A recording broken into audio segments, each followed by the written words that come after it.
¿Qué pasa, chavales? Aquí el Tito Bedford, el nuevo vídeo para vosotros. A ver, quiero comentaros que ya por fin me han llegado las piezas del PC, como habéis podido observar en Twitter. Aquí voy a ofreceros ahora un unboxing catalogando el tema de lo que son los componentes, ¿de acuerdo?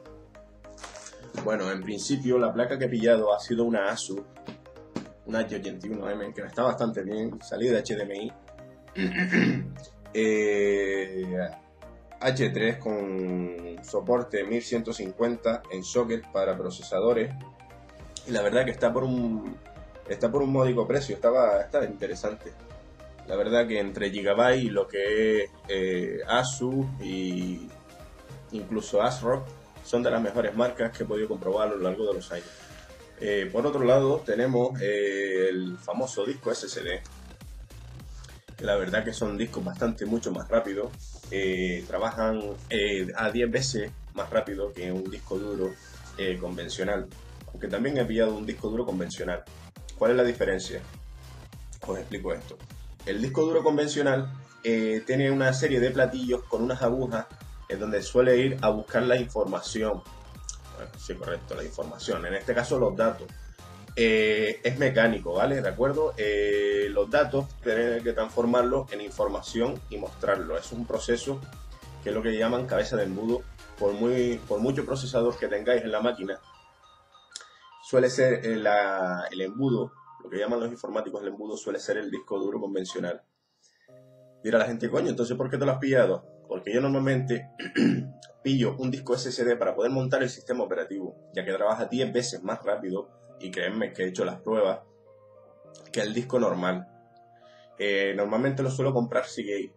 También está Western Digital, hay una serie de marcas que son bastante buenas, Toshiba, Samsung, pero siempre en los 13 años que he estado tocando también la informática, pues Seagate me ha demostrado ser buena marca. Y como os comentaba, el disco duro sólido no es directamente mecánico, es un chip de memoria a donde accede directamente lo que es el sistema para encontrar vuestros datos en la memoria del propio chip integrado. Esa es la diferencia, es 10 veces más rápido. Yo lo que hago es directamente montar el sistema operativo dentro del SSD, únicamente y exclusivamente el sistema operativo, y los datos ya lo montaría dentro de lo que es el disco convencional normal. En mi época, chavales, no utilizábamos prácticamente los discos SD porque no existía. Estoy hablando de la década de los 80, de los 90, ¿de acuerdo? Os pasará lo mismo que me ha pasado a mí con los discos duros convencionales a los SSD. Ahora los SSD ya están evolucionando a M.2, que son unos discos mucho más rápidos incluso que los SSD, pero claro, había que comprar una placa compatible y utiliza el mismo slot de memoria que utilizan las memorias DDR. Pero de momento, como son nuevos, están algunos incluso en fase de pruebas, algunos han fallado. Esto es normal, ¿no? Cuando sacan un producto, pues que tiende a fallar hasta que se vaya mejorando. Y como os comentaba, en mi época no se utilizaban los discos SSD, se utilizaban discos duros convencionales montados en tarjetas RAID.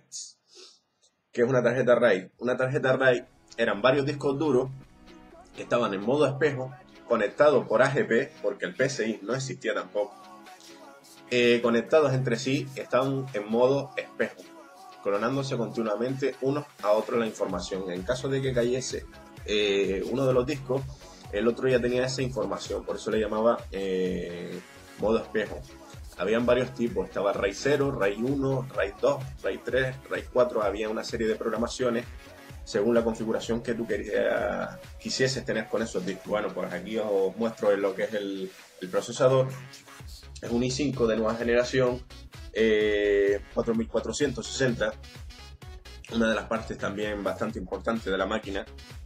Había mirado los i7 comparativa. A ver, el i7 se suele utilizar más en ámbitos de lo que son servidores, CPD, se utiliza mucho en un sistema donde se requiere mucho proceso de datos y transmisión de información, como son por ejemplo los servidores, un colegio de farmacéuticos, un centro de abogacía, una base de datos, por ejemplo, como son los servidores de YouTube, sí requieren procesadores i7, ya que hay una bestialidad de información que gestionar. La verdad que este procesador está bien. He visto comentarios y la gente está bastante contenta. Un 3,4 a 6 megas. La gente está bastante contenta con él porque da más de sí incluso. Y para el tema de correr juegos y procesos, se puede incluso hacer un pequeño overclock en caso de ponerlo en prueba. Pero tiene bastantes comentarios positivos en la página y en muchos usuarios. De hecho, el PC que le mandé a Baroncito tiene todos estos componentes que he comprado de nuevo. Por otro lado, también una parte bastante importante, tenemos aquí una gráfica, una GeForce 740 GT, que está bastante bien. Esta corre a 2 GB a DDR5. Tenéis que tener en cuenta cuando compréis una gráfica, es muy importante el tipo de memoria que utiliza. El tipo de memoria que utiliza ha ido evolucionando durante los años. Que recuerdo que creo que era DDR1, trabajaba hasta 400 MHz, creo que era. DDR2 trabajaba entre 533 y 800. No me hagáis caso, pero creo que están por ahí los tiros, porque las monté en su momento. DDR3 trabaja a partir de creo que eran 1333 hasta 1600. DDR4 desde 2000 a 2600 MHz. Estamos hablando de la frecuencia, ¿de acuerdo?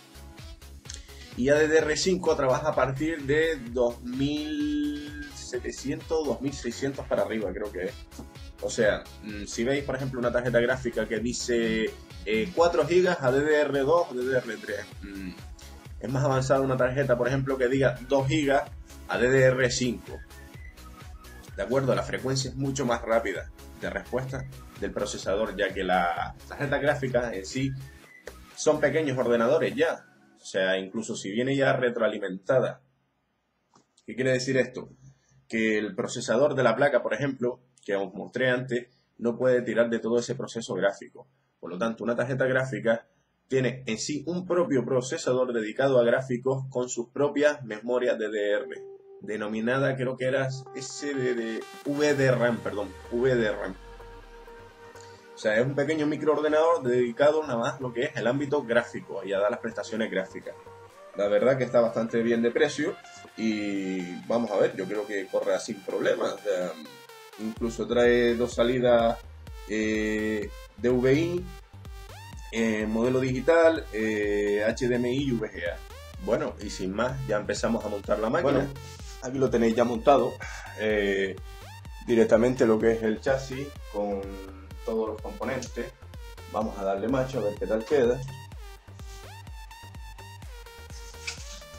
Voy a terminar de montar el resto de componentes que quedan. Se ve bastante chulo, por eso dije que es mejor pillar lo que es un chasis normalito y meter más presupuesto tanto en la tarjeta gráfica como en el procesador. ¿De acuerdo? Bueno, ahora empieza la parte más pesada, por así decirlo, y más compleja del proceso, que es montar el sistema operativo.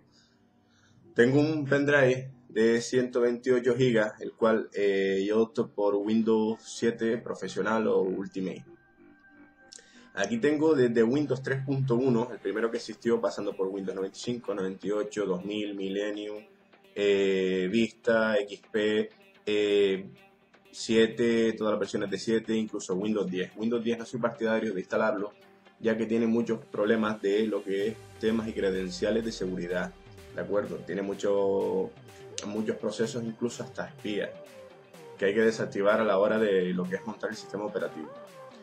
Y lo que voy a hacer en mi máquina es montar ahora el Windows 7, que tardará un ratito, pero bueno, vamos a ello. Bueno, chavales, quiero especificaros aquí lo que comentaba de la eficacia de los discos SSD comparado a un disco convencional. Quiero que veáis, ya tengo el sistema operativo instalado, ya estoy instalando drivers y demás programas, ¿de acuerdo?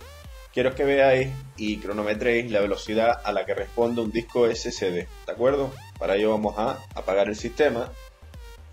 Inicio, apagar. Y el sistema ya está apagado. Menos de 3 segundos para apagar el sistema, ¿de acuerdo? Ahora vamos a hacer una prueba de encendido. Aquí está arrancando, es decir, está cargando el tema de lo que es los procesos de la BIOS. Iniciando Windows y ya está el sistema arrancado. Es decir, tarda más lo que es la propia BIOS, que es lo que se define como la memoria y la programación de la placa, en arrancar, que el propio sistema. Es una bestialidad que un sistema operativo como es Windows 7 tarde una media de 3 segundos, menos de 3 segundos en el arranque y en el apagado. Es que es impresionante.